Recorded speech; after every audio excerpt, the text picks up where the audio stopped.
ஸ்ரீநிதி ஜோதிடம் சகோதர சகோதரிகள் அனைவருக்கும் வணக்கம். தனுசு ராசிக்கு வந்து உங்களுடைய ராசிக்கு 3ஆம் இடத்தில் ராகு பகவான் சஞ்சாரம் பண்ணிட்டு இருக்காரு. முயற்சிகள் பெரிய லெவல்ல இருக்குங்க. உங்களுடைய முயற்சிகள் சரிங்களா, பெரிய லெவல்ல வந்து ஒரு கம்பெனியை வந்து ஸ்டார்ட் பண்ணும்.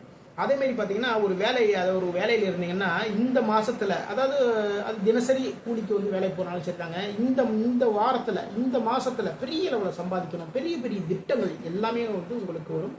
அனைத்து திட்டங்களுமே கைகூடுங்க. ஓகேங்களா. ராகு பகவான் 3ஆம் இடமான முயற்சி ஸ்தானத்தில் சஞ்சாரம் பண்ணிட்டதுனால முயற்சிகள் கைகூடும். அது மட்டும் இல்லை, ராகு பகவானுடைய பார்வை உங்களுடைய ராசி மீது விழுறதுனால இந்த நேரத்தில் உங்களுடைய தாட்லாம் இந்த பெரிய லெவலில் இருந்துகிட்டே இருக்கும். எல்லாத்தையும் செயல்படுத்த ஆரம்பியுங்கள்.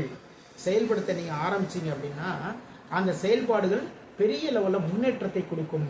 கேது பகவானுடைய பார்வை ராசிக்கு லாபஸ்தானமான 11ஆம் இடத்துல பதிகிறதுனால லாபங்களில் குறைவுகள் ஏற்படும். பெரிய லெவலில் வந்து லாபத்தை வந்து நீங்கள் எதிர்பார்த்தீங்கன்னு வச்சுக்கோங்க, அந்த பெரிய லெவல் லாபம் வந்து உங்களுக்கு வராது. ஓகேங்களா. நம்ம வேலைகளை பார்க்குறோம், வரக்கூடிய லாபம் இந்த பர்சன்டேஜ் வந்தால் போதும் அப்படின்ட்டு நீங்கள் திங்க் பண்ணீங்க அப்படின்னா மிக மிக சிறப்பு. இந்த நேரத்தில் ராகு பகவானுடைய பார்வை உங்களுடைய ராசிக்கு பூர்வ புண்ணியஸ்தானமான 5ஆம் இடத்தில் பதிகின்றது. அப்போது 5ஆம் இடத்தில் பதிவதனால் குழந்தைகளுடைய படிப்பில் மிகப்பெரிய முன்னேற்றங்கள் ஏற்படும். அது மாதிரி குழந்தைகள் வந்து விருப்பப்படுற விஷயத்தை வந்து நீங்கள் செஞ்சு கொடுத்துருங்க. அதன் மூலமாக உங்களுடைய தொழிலில் முன்னேற்றங்கள் எல்லாமே ஏற்படும். அதுக்காக வந்து கடன் வாங்கிலாம் பண்ணணும்னு அவசியம் கிடையாதுங்க. ஒரு சின்ன உங்களுடைய சக்திக்கு உட்பட்ட விஷயங்கள் வந்து குழந்தைகளுக்கு வந்து செஞ்சு கொடுத்தீங்கன்னு வச்சுக்கோங்களேன், பெரிய லெவலில் முன்னேற்றங்கள் எல்லாமே ஏற்படும்.